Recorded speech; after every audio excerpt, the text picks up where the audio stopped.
Hey, welcome back to my channel today. I just turned 26 few weeks ago.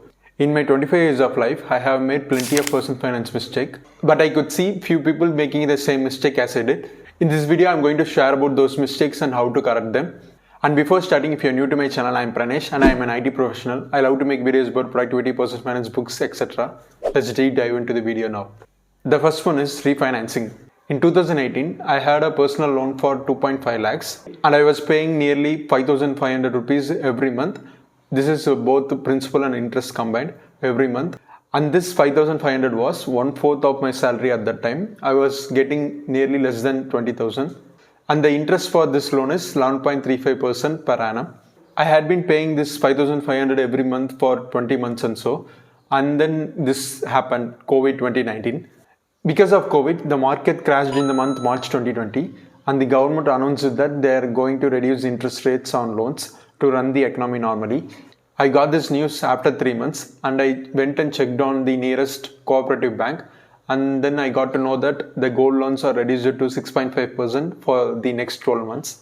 Then what I did was I got the jewel from my mother and I kept them in place of gold loan, and then I repaid the money to close the personal loan. After 20 months of paying 5,500, I had an outstanding balance of 1,80,000 in principal, and I still had 36 more months to pay this loan if I kept on paying 5,500 every month to repay the remaining 1.8 lakh principal. Just look at this table. My outstanding balance to repay the loan is 1.8 lakh in personal loan, and I have got 1.8 lakh from gold loan and repay it to the personal loan. And the interest rate for personal loan is 11.35% per annum, and for gold loan is 6.5% per annum. 11.35% per annum means I will be paying 20,000 as an interest for personal loan alone, and for the gold loan I will be paying around 11,000 only, which is approximately 9,000 difference between them. Hope now you can understand why I got gold loan and closed the personal loan. By using the gold loan, I could save some money on interest and I could repay and close the loan in 24 months instead of 36 months. Of course, I pushed in some more principal from my side, but the main thing is I was able to save 9,000 in interest. I don't know this term when I implemented it, but there is a term for this in finance that is called refinancing. So the takeaway is, if you have a higher interest loan, find a lower one and sign up for it and close the higher one. And the next thing is not having the basics. Even if you have invested crores of amount in equity and you haven't covered these three basic things in personal finance, then you are ignorant or stupid or dumb, whatever you can call yourself. I can mention in all my personal finance video why these three basic things are needed for one. And they are having an emergency corpus, term plan and health insurance for you and your family. I have covered about these three basics in this post and I will link it in description, check it out later. But in short, number one, have 6 to 12 months worth of expenses in liquid, either in liquid funds or bank savings accounts or FD. The thing is, if you need it for emergency, you have to get it from there immediately. Second one is term plan. If you are not sure that you don't have enough corpus, then you definitely need a term plan, especially if you are a breadwinner in your family. Third one is health insurance. Medical expenses can suck all your savings and also will burn a hole in your pocket. So have at least a basic medical insurance policy covered for you and your family. Although these three things may look small to you, but believe me, these three are the biggest wealth destroyers for you if it is not covered. I like to share one instance. This family is one of my inner circle relatives who has a decent assets to live their life and also a good passive income is running for them. Recently, the elderly person of their family met with an accident. He is fine now, but it cost them nearly 10 lakh for hospitalization alone. At that time when he was hospitalized, the family was not able to liquidate amount for emergency from their business or assets. That led to few borrowings and loans from outside. If they have covered the emergency corpus and health insurance in check, then they no need to be in this scenario now. It's not their mistake, but many people are still not aware of this. That's why this is happening. So if you haven't covered any of these three, do it at least now. And the third one is going full on equity.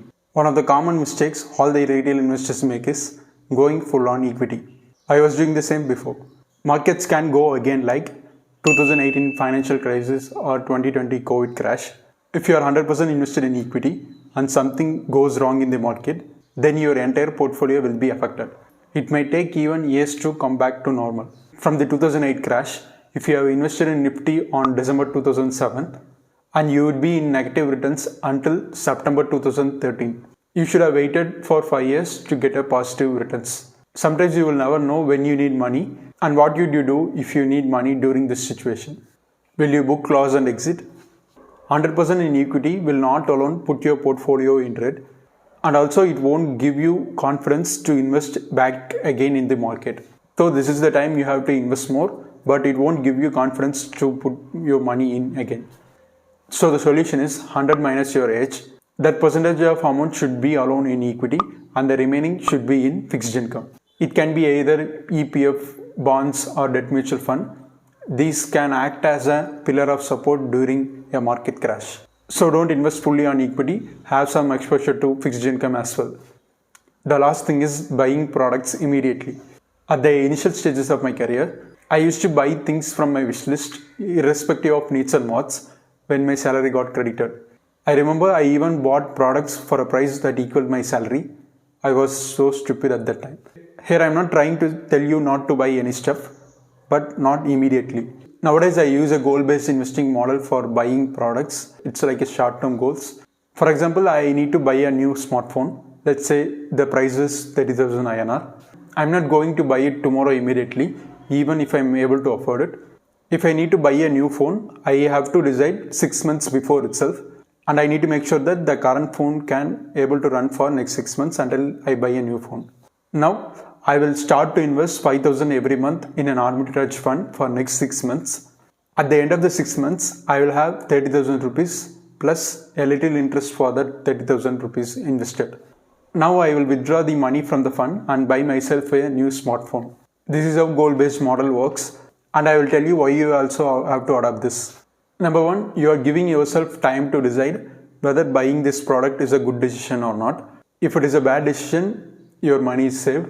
If not, you continue to invest and buy the product after 6 months. You get a minimal interest for the amount you have invested. That's like a reward for you for saving the amount, or you can use it for something else. The third one is you will value the product. You know in your mind always that you have bought this product after 6 months of your savings, and you will take care of it safe and you will use it for longer time. And the fourth one is an advantage. If you bought a phone when your salary got credited, then you are screwed with the current month expenses. But in goal-based investing model, you just have to save 5,000 additionally on your expenses. This 5,000 is not going to be a heavy lift for you. So consider this when buying a new gadgets or saving for your sister's marriage or renewing your term insurance or health insurance. Based on your tenure, you can choose the mutual funds accordingly. That's all we came to end of this video. If you made this far, then you might like something in this video. Then subscribe to this channel is not gonna hurt you much. Like this video if you find it useful and share to any of your friends. Warren Buffett said this sentence, that is, it is good to learn from your mistake, but it is better to learn from other people's mistake. These are all the mistakes I even made before and I rectified it now. And I see few people around me are making this mistake still and doing it again and again without correcting them. I hope this video will wake you up and do the right thing in your personal finance journey. If you like the goal-based investing model which I said in this video, and you may also like this one, that is if you have an habit of overspending, then you can watch this video. I have shared how to control your overspending habit in this video. Watch it and let me know in the comments. Bye, take care, signing off, Pranesh.